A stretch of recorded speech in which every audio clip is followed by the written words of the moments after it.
पद्म पुराण में जब भरत दीक्षा लेते हैं तब वो भगवान से जो प्रार्थना करते हैं, बड़ी अद्भुत प्रार्थना है वो। पहले तो लक्ष्मण प्रश्न करते हैं कि ये हाथी 4 दिन से कुछ खा पी नहीं रहा है, क्या बात होगी। भरत को देख करके एकदम शांत हो गया है। तो फिर उन्होंने बोला कि ये हाथी और ये भरत आदिनाथ भगवान के काल से एक दूसरे के सगे संबंधी रहे हैं।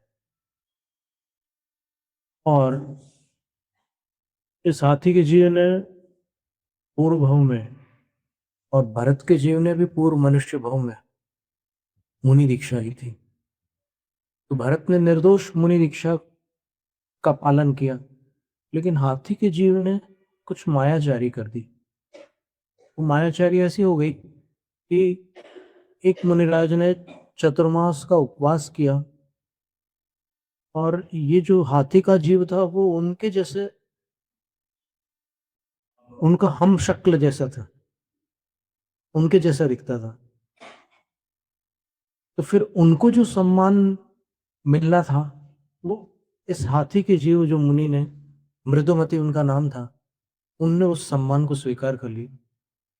और उनने जो सम्मान दाता थे, जो लोग थे, भक्तजन थे, उनके सामने सत्य को उद्घाटित नहीं किया कि मैं वो मुनि नहीं हूं, मैं अन्य हूं। इस सत्य को उद्घाटित नहीं किया। तो तप के प्रभाव से दोनों, भरत के जीव और वो मृदुमति मुनि, हाथी के जीव, दोनों छठे स्वर्ग में, ब्रह्मोत्तर स्वर्ग में उत्पन्न हुए। लेकिन आयु पूर्ण करके उस माया के कारण उनके जीव ने देवगति में तिर्यंच आयु का बंध बांधकर हाथी की पर्याय प्राप्त की। और ये हाथी शिखर जी के आसपास वनों में मदमत्त होकर भ्रमण कर रहा था। तो किसी दिन दशानन रावण हाथी पकड़ने के लिए वहां आया था। तो उसने शिखर जी की तो वंदना नहीं की, रावण ने, क्योंकि शिखर जी की वंदना करने वाला, उसकी गति निश्चित होती है। वो जिस गति में रावण गया वहां नहीं जा सकता। तो रावण ने हाथी पकड़ा लेकिन शिखर जी की वंदना नहीं, और हाथी लेकर के गया। उसका नाम त्रिलोक मंडन हाथी था। और वो हाथी फिर रावण की पराजय के उपरांत यहाँ अयोध्या आया। और अयोध्या में ये मदमत्त होकर खंबा तोड़कर इधर उधर भाग रहा था। और उस उद्यान में प्रविष्ट हो गया जहां भरत बैठकर वैराग्य चिंतन कर रहे थे। तो हाथी उनकी ओर दौड़ा, क्योंकि मदमत्त था, उसको कोई दुश्मनी नहीं थी, लेकिन ऐसी जो भी सामने आ जाए उसको तोड़फोड़ मचाने उसको। तो राम और लक्ष्मण उस हाथी को रोकने के लिए तत्पर हो गए, क्योंकि दोनों में क्षमता थी। हाथी को रोकने की क्षमता सबके पास थोड़ी होती। ये तो नारायण बलभद्र थे, इनके अंदर क्षमता थी हाथी को रोकने की। लेकिन हाथी उनके रोकने से पूर्व ही भरत के दर्शन मात्र से शांत हो गया।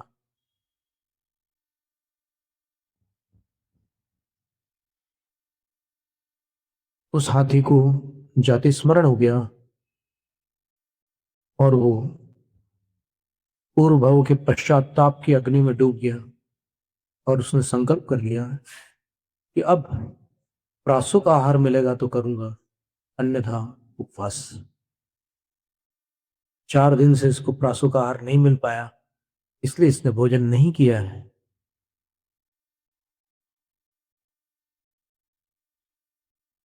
फिर वो केवली भगवान भरत और हाथी के उन भावों का भी वर्णन सुनाते हैं कि वहां से लेकर सूर्योदय और चंद्रोदय ऐसे दो भाई थे। और ये दो भाई ही आज ये हाथी और भरत की पर्याय में है।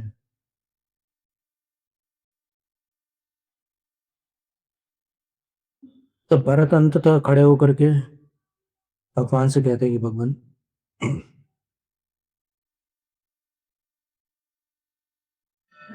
मैं संसार भ्रमण करते करते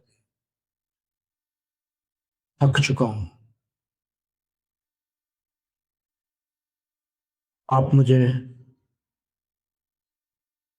आलम्बन देकर पार लगाइए। मैं निर्ग्रंथ पद को अंगीकार करता हूँ। बहुत ही सुंदर चित्रण, एकदम हृदय भर आता है और फिर वो दीक्षा लेते हैं। अब भरत की वेदना को कौन समझ सकता है, जो उस समय तैयार थे दीक्षा को जब श्री राम निकले थे, लेकिन कर्तव्य का भार उतारने के लिए उनको दीक्षा का क्षण दूर करना पड़ा। और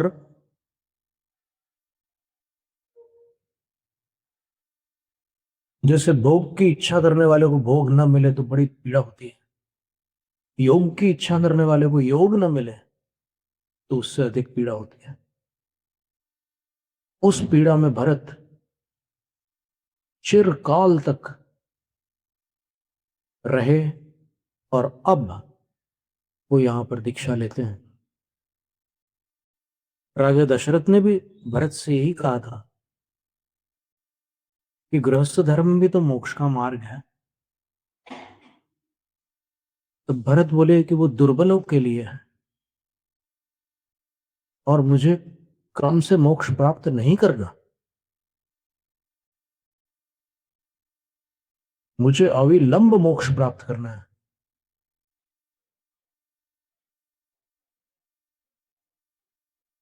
कुल मिलाकर ये जो काल था भरत का रुकने का, वो कितना भारी रहा होगा इसकी कल्पना केवल वही कर सकते हैं जो दीक्षा लेना चाहते हैं लेकिन दीक्षा नहीं ले पा रहे हैं।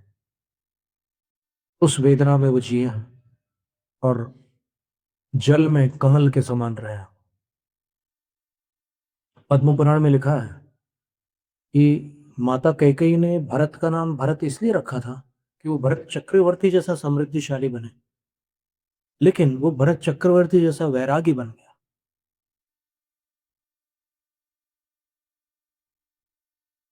अब यहां पर गुणस्थान और भूमिका के योग के वैराग्य की विवक्षा साध्यवादी लोग ग्रहण कर सकते हैं। तो यही बात यहां पर कही है कि बुधई विरतम, ज्ञानी जनों ने विरति को प्राप्त कर लिया, विराम ले लिया है कि बस बहुत हो गया है, कितना भटकेंगे, कुछ बचा है क्या, कौन सा सुख और कौन सा दुख नहीं देखा, सब तो हो चुका। जिन विषयों को आज अभूतपूर्व मान करके मनुष्य भोगता है, वो विषय अनंत बार भोगे जा चुके हैं पूर्व काल। कोई सुख इस जीव के लिए नवीन नहीं है, कोई दुख भी नवीन नहीं है। पंच परिवर्तन में केवल प्रथम पुद्गल परिवर्तन को ही देख लो आप, द्रव्य परिवर्तन को, उसी में कई बार सब कुछ निपट जाता है। फिर क्षेत्र परिवर्तन, काल परिवर्तन, भाव परिवर्तन और भाव परिवर्तन जिस जीव ने अनेकों बार किए हैं, उसके लिए इस दुनिया में देखने लायक बचा ही क्या है? कुछ भी नहीं रह गया यहां पर। यहां एक भाव भी और रुकना भारी है। रुकना पड़ जाए बात अलग है, लेकिन रुकने की भावना तो संभव ही नहीं। विरतम बुधई, इसलिए आचार्य ज्ञानार्णव की ग्रंथकार कहते हैं कि ज्ञानी जन विराम ले लेते हैं, विवेक विवेक को प्राप्त होकर के विराम ले लेते हैं। इंद्रिय रूपी राक्षसों से ये विश्व आक्रांत है और काम रूपी तेंदुए ने इसको दांतों में दबा के रखा है, चबा रहा है वो। और ये सारा विश्व दुखार्णव गतम, दुख के अर्णव को, सागर को गत है, प्राप्त है। ऐसा विवेचन करके, ऐसे विवेक को प्राप्त होकर के ज्ञानी जन विराम ले लेते हैं। बहुत हो गया। ये बात अगर गंभीरता से केवल एक श्लोक पर विचार कर ले मनुष्य, तो जीवन बदल जाता है। कितनी बड़ी बात कह दी आचार्य हमारे।